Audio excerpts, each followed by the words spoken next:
एका माकडाच्या पिलाची आई विजेचा शॉक लागून रस्त्यावर निपचित पडली आहे.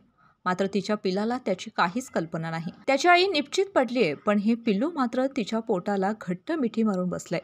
आपली आई बोलत नाही किंवा काहीच प्रतिसाद का देत नाही हे पाहून हे पिल्लू मात्र मनातून खूप घाबरले.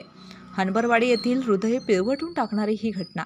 एका माकडिणीला विजेचा शॉक लागून ती मृत्युमुखी पडली, पण दैव बलवत्तर तिच्या पिलाला मात्र काहीच झालं नाही. हा प्रसंग पाहून वनरक्षक महादेव कुंभार यांनी छत्रपती वाईल्ड फाउंडेशन, सह्याद्री शिलेदार सेवा ट्रस्ट आणि वन्यजीव बचाव पथक वन विभाग यांना याविषयी कल्पना दिली. त्यांनी तात्काळ घटनास्थळी धाव घेत या माकडिणीच्या पिल्लाला बाजूला घेत त्याच कळपातील एका मादीकडे सोपवण्याचा निर्णय घेतला आणि त्यानुसार त्यांनी तो कळप शोधून काढून त्या पिलाला चाफ्याच्या झाडावर ठेवण्यात आले. काही क्षणातच माकडांच्या कळपातील एका मादीने येऊन त्या पिलाला उचलून नेले. हे पाहून त्या पिलाला त्याची आई मिळाल्याचा आनंद तेथील गावकऱ्यांच्या आणि रेस्क्यू टीमच्या चेहऱ्यावर दिसत होता. या कामासाठी करवीरचे वनक्षेत्रपाल श्री रमेश कांबळे आणि वनरक्षक महादेव कुंभार यांचे मार्गदर्शन मिळाले.